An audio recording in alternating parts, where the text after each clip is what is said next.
ამერიკა მუდამ წუწუნებს უკრაინისთვის იარაღის გადაცემაზე, ასე შემდეგ და ასე შემდეგ, მაგრამ ისრაელისთვის, რომელიც ღიად აფიქსირებს თავისას, რომ უნდა რომ პალესტინელები გაანადგუროს, მისთვის იარაღის მიწოდება და ხარდაჭერა პრობლემა არ არის. ისე თუ დავაკვირდი ამ ბოლო პერიოდში ჩვენი ქართული ოცნებისა არ იყოს, ნეთანიაჰუც ალაპარაკდა deep state-ზე და ამბობს, რომ ახლა დემოკრატია კი არ არის საფრთხეში, ეს ბიუროკრატია და deep state-იაო და იქამდეც ამბობდა, რომ როცა ძლიერი კონსერვატორი მემარჯვენეები მოდიან ხელისუფლებაში, ბიუროკრატია და deep state-ი ზრწისო.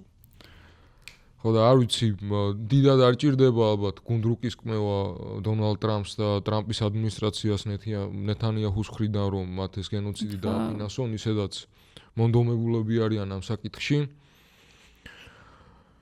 ხო და არ ვიცი, იმედი გამოვთქვათ და ვიქონიოთ, რომ ევროპა მარტო გადაიარაღების კუთხით კი არ გამოიღვიძებს.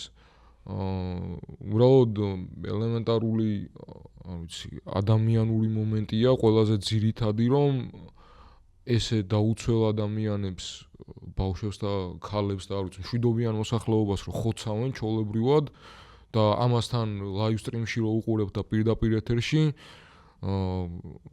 ერთი-ორი სიტყვის მიღმა რაღაცა მოიმოქმედო და ესეთი ყურმუჭრილი მონა და ვასალი არ იყო იმის, რასაც ტრამპის ადმინისტრაცია იქ აკეთებს.